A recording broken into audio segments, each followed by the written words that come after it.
Hello everyone and welcome to the Constructive Criticism Network. This network is here to help you improve at Magic the Gathering at every level. From Pauper Leagues to Top 1000 Mythic, we've got you covered. If you want to hear the entire network, head on over to our sponsor at PureMTGO.com, where you can hear each and every show, each and every week, and check out their sponsor, MTGO Traders, and tell them that the CCMTG Network sent you. Now sit back, enjoy the show. From YouTube, podcasts, and more, here's this week's episode from ConstructiveCriticism.com.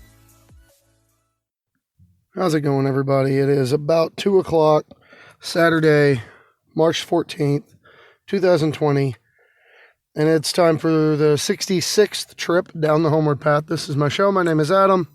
I'm a husband, father of 3, work about 50 hours a week right now, and somehow, someway, we try to find the way to make Magic as competitive as we can possibly be, always striving to improve. But maybe we're not on the path to the Pro Tour, the Players Tour, the SCG circuit, whatever you may feel is the pinnacle of competitive excellence. But you just want to be the F&M hero. You want to be a positive force in the Magic community at the level you can have a say in. I'd like to hope that I'm the voice for you. So I had a lot of stuff kind of circulating as to what I wanted to do this week, but with the way the week has gone, with the way things have gone in the last few days, I felt it would be irresponsible of me to do anything other than what was suggested to me by my good friend Nicholas Bryant. In light of the announcement regarding the national state of emergency here in the United States, and in particular, Tennessee had announced it as a state of emergency a couple of days prior because of the outbreak of the coronavirus, because of the pandemic that is going on. There's going to be a lot more time spent playing Magic without the Gathering. And it's depressing. There's no other way to put it. Playing Magic without other people is half the experience, right? You can definitely improve. You can find ways to bring back the Gathering, and I'm definitely going to talk about a few of those. But before I get started on that, I just want to be clear. You're losing out. We are all making sacrifices to make sure that everybody's safe, and it's sacrifices that I am more than willing to make. So what I want to talk about today, what I want to talk about this week, in light of everything that has been going on, is first I want to talk about some of the ways you can enjoy Magic without having access to a third-party venue, without involving, potentially risking the health and safety of other people if you or they are a carrier or currently showing symptoms but not realizing it. If you, like me, have someone you are trying very desperately to make sure is going to be okay, that's the first thing I want to talk about. And then the second thing I want to talk about is a few ways I am working to keep my Magic experience fresh while we are largely self-quarantining, while we are social distancing ourselves. So for starters, when it comes to playing Magic without the Gathering, there's 2 clients that are one of them is a pretty clear number 1, but because of what the second one has access to, it definitely joins the conversation. The obvious favorite, the obvious best way to improve at Magic, to play the flagship format, and to always have a game to play is MTG Arena. There's really not getting anywhere around that. There's not a better program out there. It teaches. It's free. It doesn't cost, doesn't take away from what would normally be your Magic budget unless you want it to. You can play Standard, you can play Brawl, you can play a kind of mutant form of Limited. You can direct message friends. I can't remember if that update came out yet. But regardless, Arena, it's the cleanest graphics, it's the most engaging, it's consistently one of the best options. Just overall, my personal favorite way to play Magic without other people. And it's one that I've been championing for quite some time, since the open beta started in October of 2018. I'm a fan because it's, again, the graphics are engaging. It looks like the esport everybody wanted Magic to be. It's crisp, it's clean, it's not quite as buggy as its distant relatives of the past. It's a game where you can play towards something without having to invest. You can build toward a collection without having to invest a lot of money. Personally, I have only invested a grand sum total of, I think, $25 into MTG Arena, and that was for 2 clips of Mastery Pass, for Throne of Eldraine and now for Theros Beyond Death. So that I can, in the future, give you a product review of said Mastery Pass, how it changes the free-to-play experience in a positive or a negative way. But that's not what I'm here to talk about today. The fact that for, the sum total investment of roughly $30 over the course of 2 years of playing Magic on Arena, and we've got access to several of the best decks in Standard and a good foundation in place that's growing by the day for the other format that's currently available in Historic, should speak volumes to how effective the client is. The only things I've spent cash on are the Mastery Passes. That's it. And that's got to account for something, because frankly, I had good decks last year too. So, last year I had mono blue tempo, I had mono red Wizards aggro, I had Is It Phoenix, I had the blue black control deck that I play so much now. Is It Drake? We had a red black sacrifice deck before it was remotely good. So on and so forth. We had a lot of stuff at our disposal, and we played a lot of it, but that was spending literal nothing on the game. Just rationing wild cards, prioritizing mana bases, all that good stuff. And that brings me to the second client, which is MTGO. And I need to be forward here. A big part of the reason that I'm getting into MTGO is because of the work of our sponsor, Pure MTGO. They give me a stipend of $20 an episode. So that gives me a monthly budget of about $80, assuming I put out an episode every week. That's not going to happen all the time. So it's $20 an episode.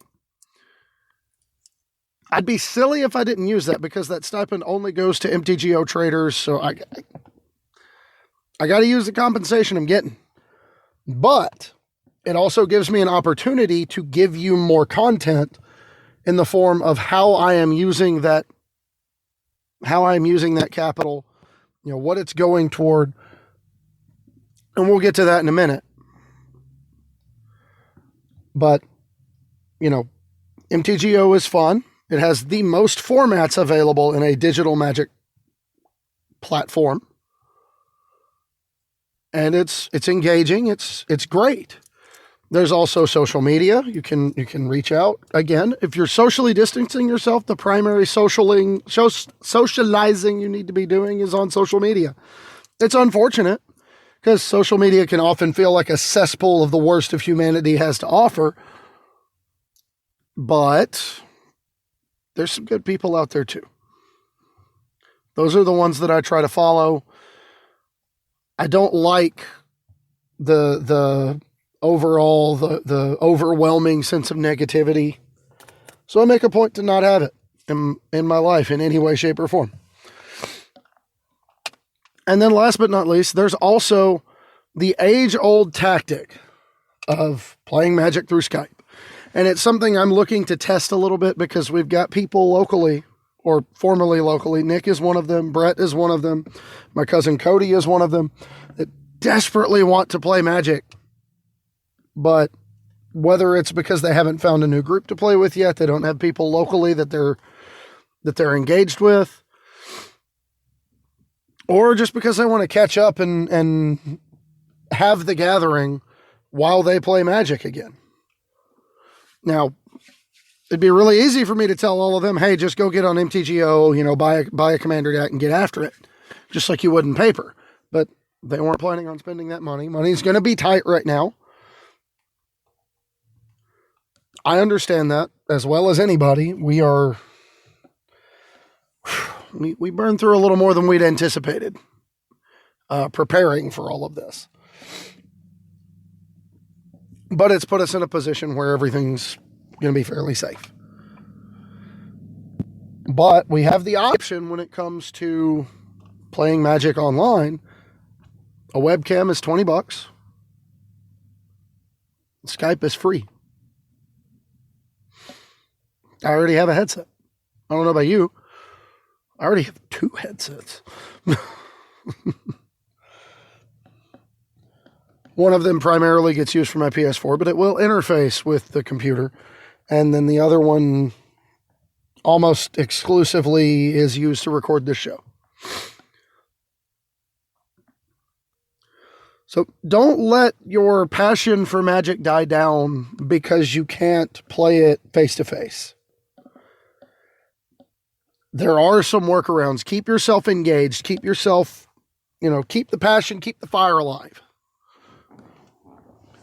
Whether it's by experiencing new ways to play on MTGO or Arena, or by,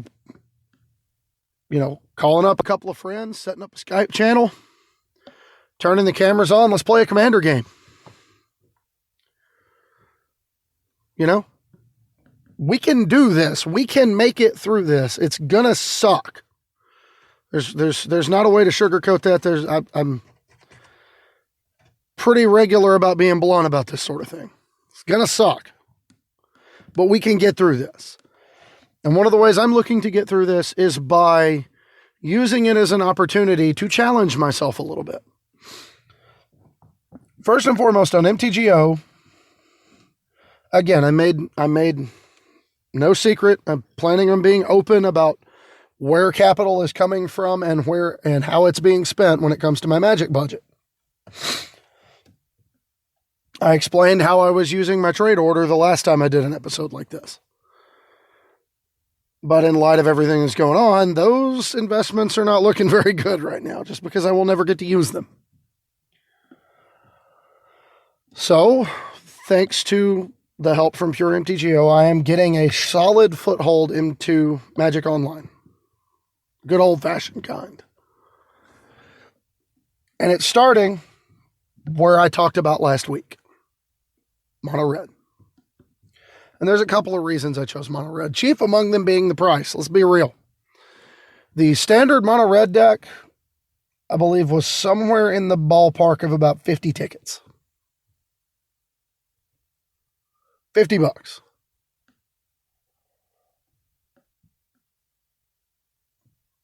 I don't quote me on that. I'm not just 100% sure, but I think that's where it landed. I say that because what I did is I cashed out. I had 80 credits from Pure MTGO that I cashed out for a gift card that gave me $80 in store credit to Pure MTGO. I cannot turn around and turn that directly into event tickets to then go out and buy every single card I ever wanted from anybody. I got to get it from my vendor. Got to respect the sponsor anyway, right? Let's not cheapen the process here. I'm not using this as an avenue to try to make a whole bunch of extra cash. Anything coming into the show because of what the show is doing is going directly back into the show in some form or fashion. So, this isn't some sort of weird get-rich-quick scheme for me. First of all, it wouldn't be very quick, and second of all, I wouldn't get rich. But I digress. I started with Mono Red for 2 reasons. One, I like the Mono Red deck in Standard. It doesn't play much like any other red deck I've ever played, in part because of how good it is at impersonating a white aggro deck, up until the point that Embercleave does its best I'm a better Teamer Battle Rage impression and ends your opponent's life prematurely.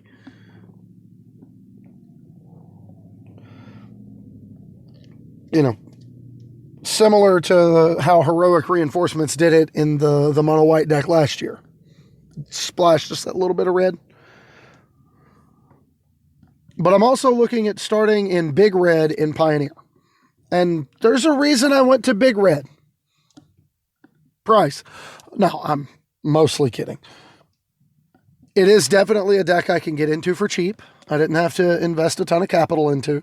It's a deck where I know how to play it, so I don't have to worry about my execution quite so much. It's very fair. It's very straightforward. The play patterns are simple. It's difficult for me to make a mistake with, other than choosing it to play a tournament. But it gives me a chance to get my feet wet. I get to get in and start to understand how the Pioneer format functions. But the other thing it does is it gives me something to play for now. And then over time, over the next few weeks, the primary goal with the capital that's going to be coming in from Pure MTGO is I'm going to be investing in mana bases for Pioneer. And to keep things on track, we're going to start with the red lands. Maybe complete one cycle of red and another color with each opportunity to do so. You know, for example, this week, maybe I do Stomping Ground, Sheltered Thicket, Temple of Abandon, Game Trail, Cinderglade. Let's get all of them. Then we move to Rakdos. Then we move to Izzet. Then we move to Boros. And then we got all the red ones done. And then starting with the last one I get, we go to the next color, white. So we'll do, start with, we already have the Boros cycle. So then we'll go maybe Selesnya and then on around the color wheel, right? So on and so forth. Just steadily accumulate enough lands in all the different color combinations that I can put my primary focus on.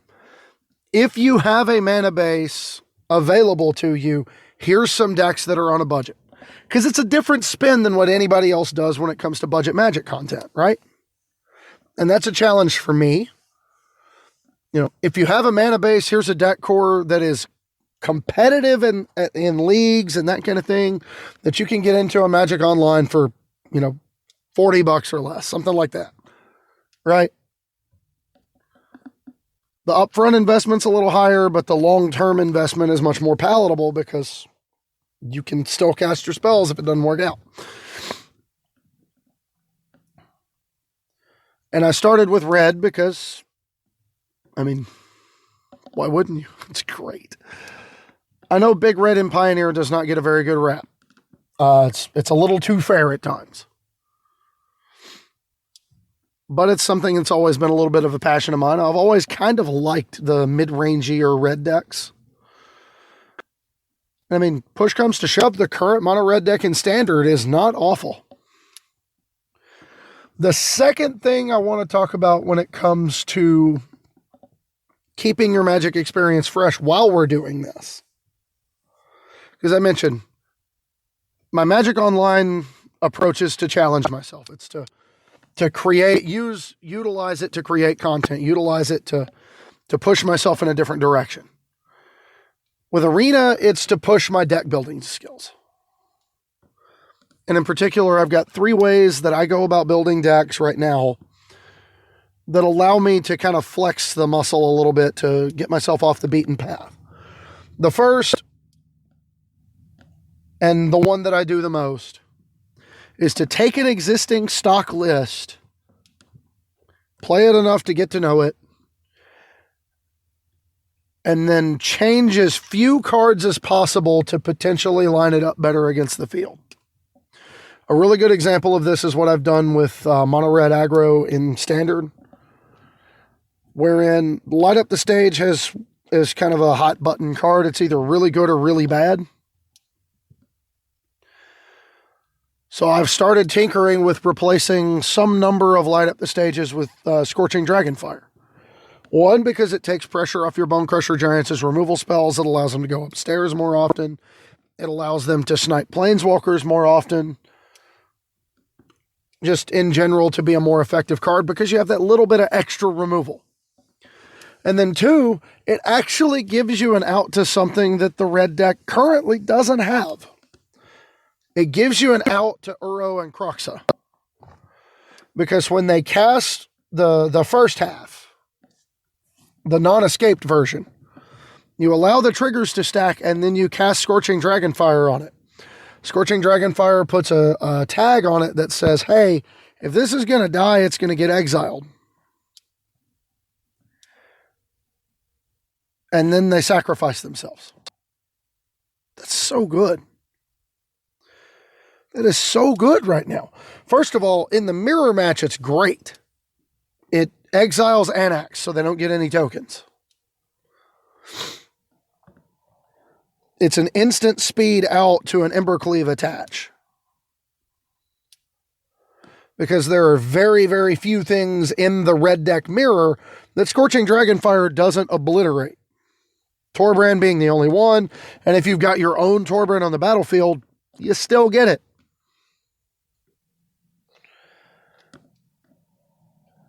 But it goes deeper than that, because Scorching Dragonfire is also a good card in Pioneer as a removal spell.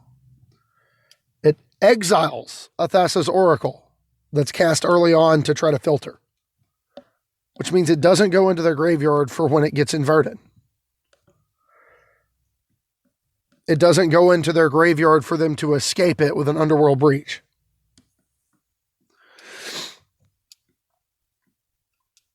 It's an instant, so it can snipe down a 4-mana Planeswalker that comes down, activates, and then is at a low loyalty. You can end-step the Scorching Dragonfire to blast the Planeswalker apart, because it still has that functionality.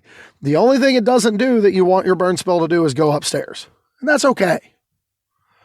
The standard red deck's not worried about that so much anyway. Embercleave is your card that goes upstairs. But having access to Scorching Dragonfire, it's even effective against Torbrand when you cast it to put 3 damage on the Torbrand and then block with your Fervent Champion. Snipe him. He gone.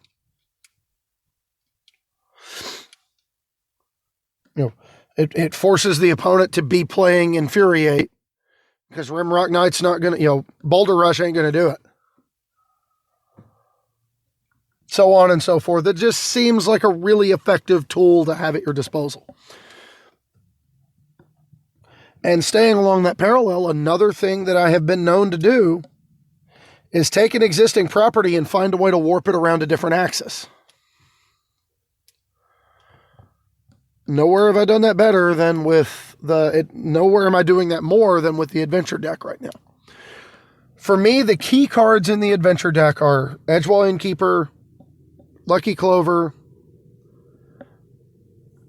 Lovestruck Beast, Beanstalk Giant, and a good mana base. Because those are the cards that are in every list that is really built around the adventure cards. So I started with stock lists. I started with Teamer, the Teamer adventure list that won the DreamHack, and then I started with fairly stock list of the Golgari adventure. The first thing I did was try to kind of meld the best of both worlds, which was to put, that's what I'm doing right now, which is to put that same core engine of all those key adventure cards in green that you want to play, and then playing, take the Golgari adventure deck and do what the Teamer deck did, which is splash 1 red card, splash Bone Crusher Giant. Results have been promising. Turns out when you can rebuy your Bone Crusher Giant with Order of Midnight, good things can happen sometimes.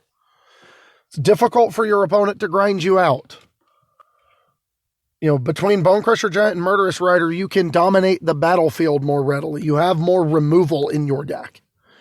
The caveat being your life total can take quite a few hits from your Shockland heavy mana base, and the unfortunate side effect of casting Swift End while you control Lucky Clover.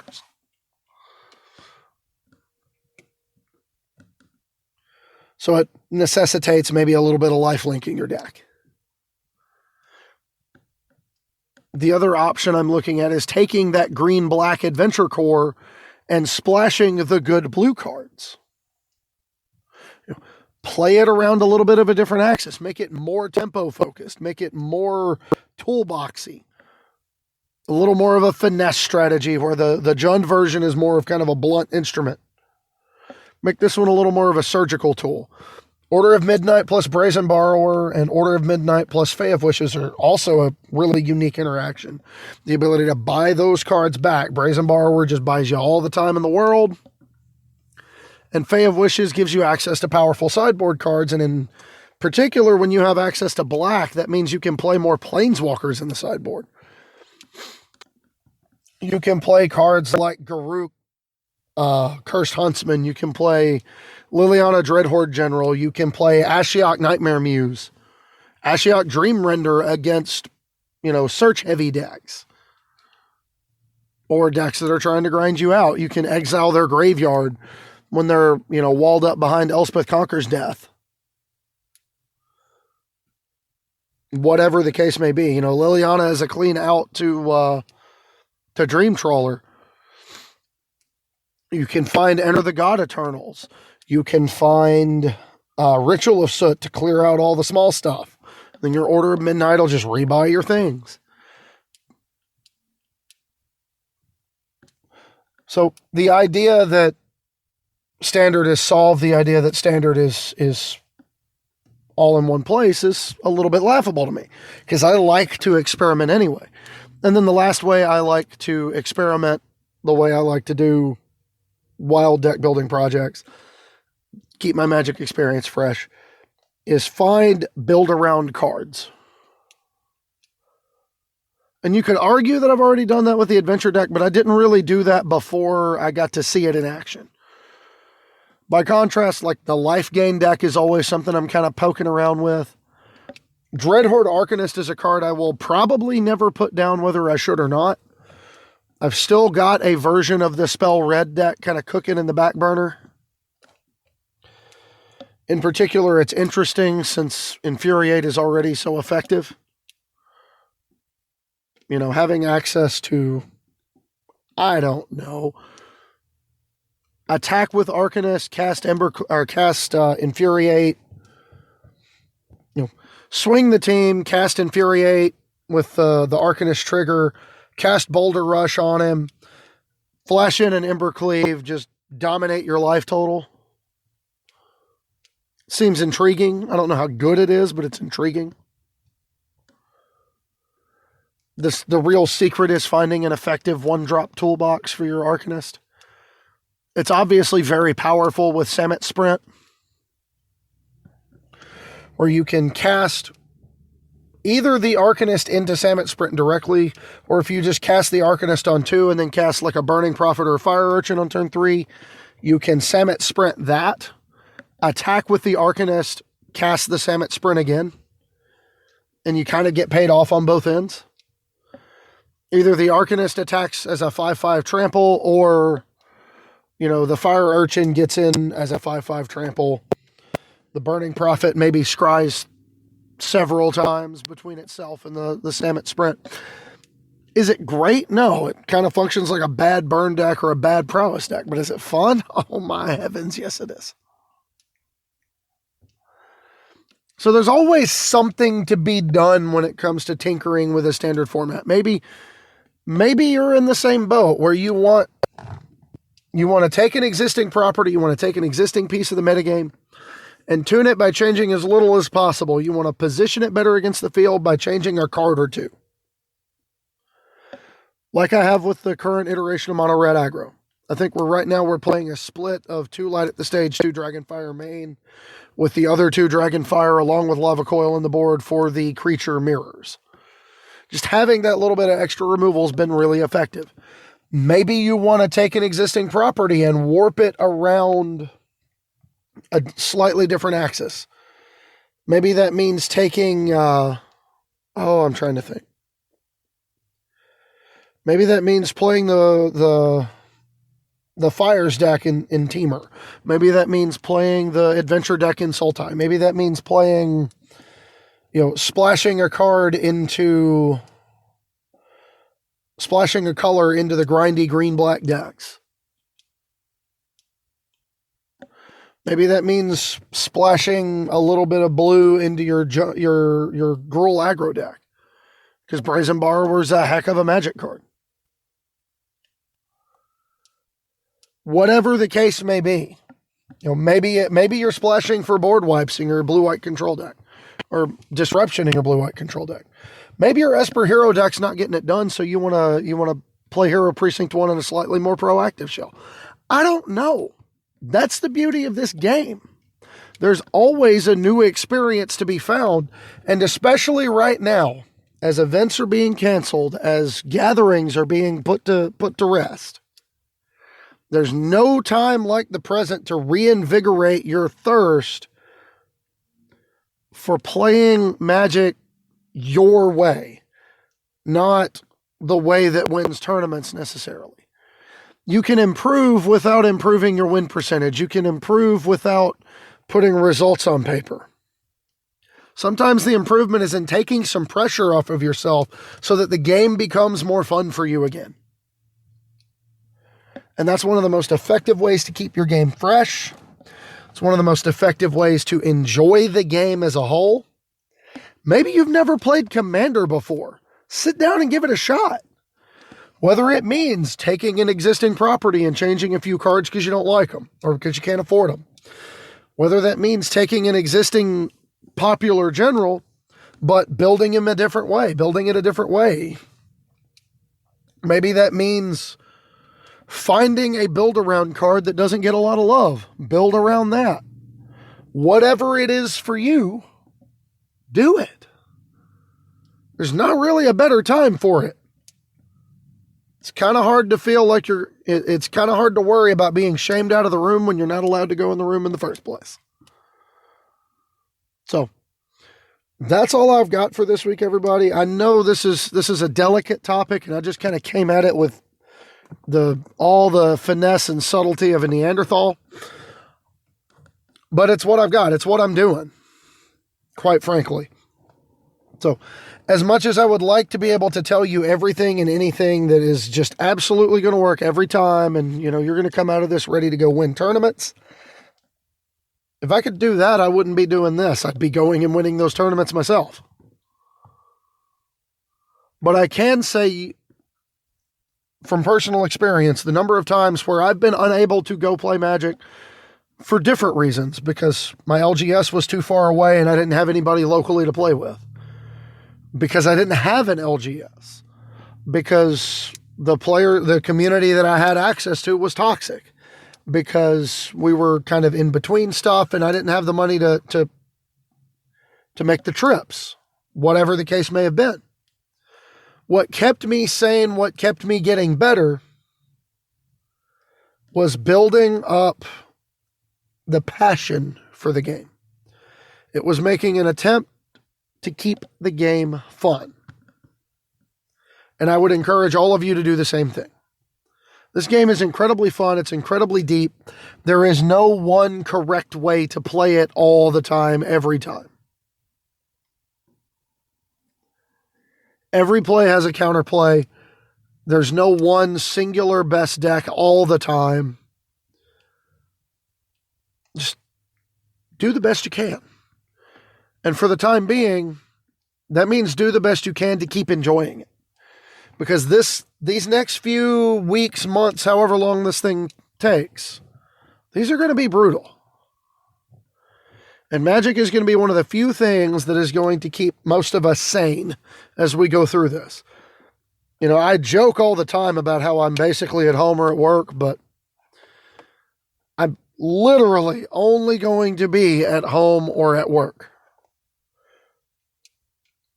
There's not going to be a midweek check-in at the LGS to see how everybody's doing. There's not going to be a random Friday night. Let's just go play Magic. Let my mom watch the kids. There's not going to be you know what? Let's run to Nashville Saturday. Let's go check out the bookstore, see if we can find some cards.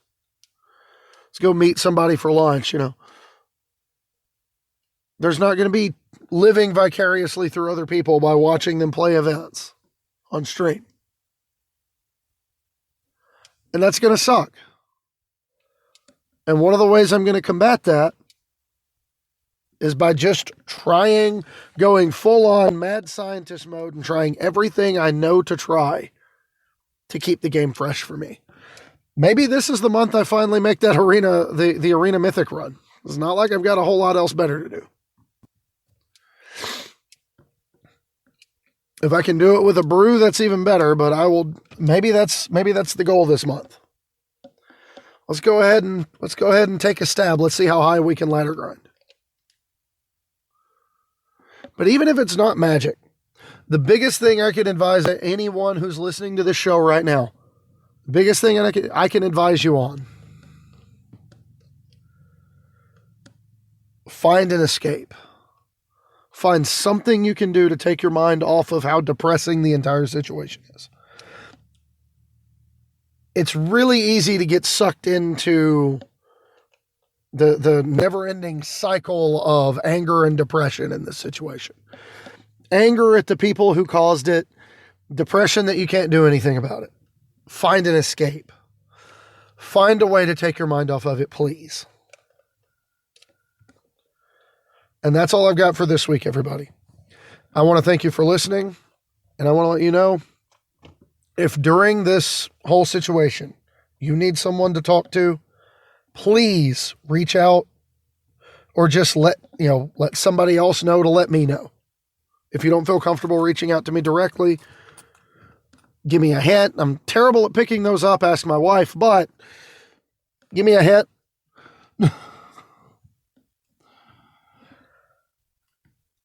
And I will be someone to talk to. I will be someone to listen to as this situation is unfolding, as it's developing, as it's doing what it's doing. And if you want to do that, you can find me on Twitter. I'm at HomewardPathMTG. If you want to reach out to me on Facebook, my name is Adam Spain. If you want to join the Facebook group for the show, it's Homeward Pathfinders. If you are a patron of the show, you gain access to the Patron Pathfinders Discord, where we discuss episode topics, deck lists, concepts, brews. In particular, if you're a patron of $3 or more per month, you gain access to having your deck profiled during the Fast Lane segment on this show when we do it. And if I have one to use there, I will prioritize putting Fast Lane in to do a deck spotlight. If you want to become a patron of the show, if you like what we're doing, want to help me keep doing it, patreon.com/HomewardPathMTG. This show's always going to be free. Every major piece of content I put out is always going to be free. But if you feel like you are getting enough out of what I'm doing that you want to help me keep doing it, please feel free to support. If you don't have the money, don't do it right now. I can't stress that enough. These are the most frugal times. This is the time I've seen in my lifetime where it's the most necessary, but my English can stop being broken for a minute. It's the most necessary to be as careful with your money as possible. So do not feel like you need to donate to me out of some sort of sense of obligation. If you are not doing it from a place of financial security, if you need that money, I know it doesn't sound like much, but $5 a month is a meal.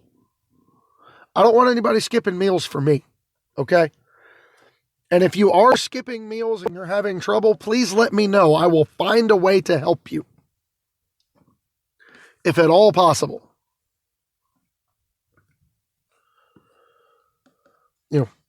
We've got to be here for each other more than we have in the past. We got to be here for each other. We got to reach up, stick up for each other.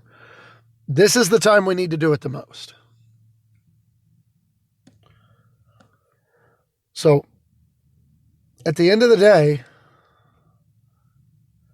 The quote I made, I believe it was last week, maybe it was the week before, but that quote still rings true. I'm using it as a sign off. We don't have any new hashtag MTG dad jokes this week. I didn't get any in. So we're just going to leave with the sign off. As we are forced into more social media, as we are forced to interact with each other without being face to face, the 12th Doctor comes to us with words of wisdom. Never be cruel. Never be cowardly. Remember that hate is always foolish and love is always kind. Always try to be nice, but never fail to be kind. So let's be kind to each other for the next few weeks, months, however long this lasts. And let's keep this community going. Everybody stay safe, stay healthy. We'll catch you next week. Thanks for listening.